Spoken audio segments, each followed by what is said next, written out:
มาทุกคนพามากันมารู้จักเกี่ยวกับ Deep Learning ในระยะเริ่มต้น ในระยะเริ่มต้นของ Deep Learning เริ่มต้นในปีซุมปี640เป็นต้นมา ซึ่งบิดาของผู้สร้างอัน Deep Learning ก็แม่น Warren McLuhan ซึ่งเป็นผู้ก่อสร้างคอมพิวเตอร์เกี่ยวกับ Neural Network นั่นก็คือกับประสาทของการจำลองของสมองของมนุษย์มาโดยใช้ในคอมพิวเตอร์ ต่อมาในปี685ท่าน Frank Lloyd ก็ได้พัฒนาแนวคิดความคิดนี้ในการสร้าง Neural Network เป็นแปลเป็นภาษาลาวน่าจะแปลว่าประสาทระบบประสาทของคอมพิวเตอร์เป็นสร้างเฮ็ดให้ถึงอย่างใดก็ตามปี669ท่าน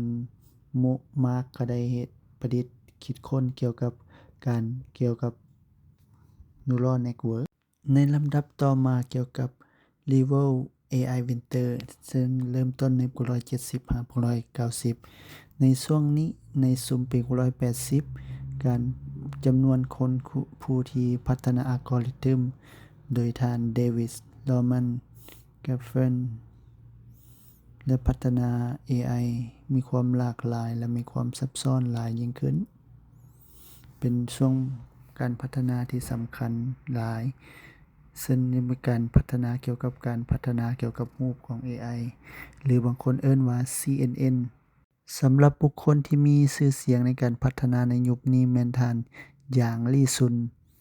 ซึ่งมีประสบผลสำเร็จก็เอิ้นระบบ CNN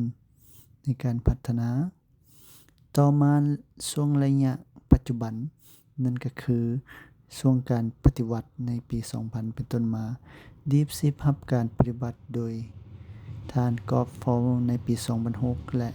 เริ่มมีการพัฒนาแล้วมีการพัฒนาตัวเลขที่มีหลากหลาย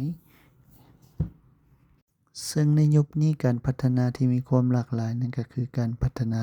ที่พ้นเด่นของ GPU ของคอมพิวเตอร์เฮ็ดให้การพัฒนา AI มีความก้าวข้ามขั้นอย่างชัดเจน